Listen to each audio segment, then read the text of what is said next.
திருக்கூடல் திருமங்கையாழ்வார் போன்ற அவர்களால் மங்களாசாசனம் செய்யப்பட்ட 108 திருப்பதிகளில் 90வது தலம் இது.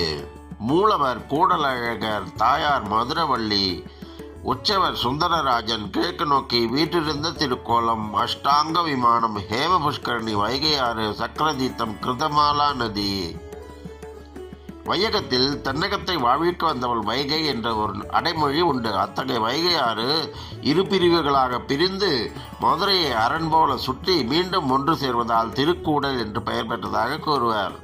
அத்தகைய ஆற்றங்கரையில் கோயில் கொண்டு அருள்வதால் இத்தல இறைவனுக்கு கூடலழகர் என்ற திருநாமம். இரண்டாக பிரியும் வைகையின் ஒரு பிரிவு கிருதமாலா நதி என்ற பெயர் பெற்றது.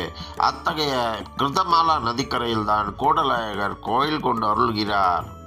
இறைவன் நாராயணன் 4 யுகங்களாக கோயில் கொண்டு அருள் புரியும் தொன்மைக்கு தொன்மையான ஆயிரங்கள் அற்புதம் கொண்டுள்ள புண்ணிய திருத்தலம்.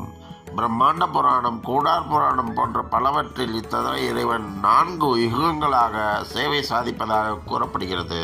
கிருத யுகத்தில் பிரம்மாவின் மைந்தன் அச்சாரூபமாக வழிபட விரும்பி இத்தலம் வந்து வழிபட்டதாக கூறப்படுகிறது. திரேதா யுகத்தில் பிருது என்ற மன்னன் இப்பகுதி ஆட்சி செய்ததாகவும் இத்தல இறைவனான கூடலழகர் அழகில் கவரப்பட்டு இங்கேயே பல காலம் தங்கி வழிபட்டதாக கூறப்படுகிறது. துவாபர யுகத்தில் திருமால் மீது பக்தி கொண்டிருந்த அம்பரீஷன் கூடலழகரை வழிபட்டு முக்தி அடைந்ததாக கூறப்படுகிறது. கலியுகத்தின் ஆரம்பத்தில் புதனின் மைந்தனான புரூரவஸ் தனது மகன் இந்திரத்யுமனன் ஆகியோர் கூடலழகரை வழிபட்டு முக்தியடைந்ததாக கூறப்படுகிறது.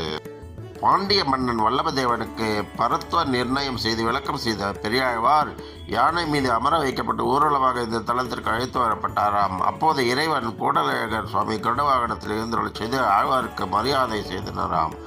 கூடலழகரை சேவித்த பெரியாழ்வார் யானை மீதுள்ள மணிகளை தாளமாக கொண்டு திருப்பல்லாண்டு பாடப்பட்டதாக கூறப்படுகிறது. இதை நினைவு கூறும் விதமாக ஆண்டுதோறும் திருப்பல்லாண்டு வைபவம் இந்த தலத்தில் நடைபெறுகிறது. இருப்பினும் திருப்பல்லாண்டு கூடலழகர் திருத்தலத்தில் பழையதாக கருதினாலும் பெரியாழ்வார் இந்த தலத்தை மங்களாசாசனம் செய்யவில்லை என்பது குறிப்பிடத்தக்கது. இத்தல விமானத்திற்கு அஷ்டாங்க விமானம் என்று பெயர். அஷ்டம் என்பதென்றால் 8 என்பது பொருள். ஆகம சாஸ்திரத்தின்படி 8 அங்கங்களுடன் கூடிய விமானம் இதுவாகும். 3 தலங்களுடன் கூடிய இந்த ஆலயத்தின் அடித்தளமாகிய ஆதி தலத்தில் இறைவன் கூடலழகர் உயநாச்சியார்கள் வீட்டிலிருந்த திருக்கோலத்தில் காட்சி தந்து அருள்கிறார். 2வது தலத்தில் சூரிய நாராயணன் என்ற திருநாமத்துடன் நின்ற கோலத்தில் 2 தேவியருடன் வண்ணத்திருமணியாக காட்சி தந்து அருள்கிறார். 3வது தலத்தில் பார்க்கடல் நாதர் என்ற திருநாமத்தில் சயன திருக்கோலத்தில் வண்ணத்திருமணியனாக காட்சி தந்து அருள்கிறார்.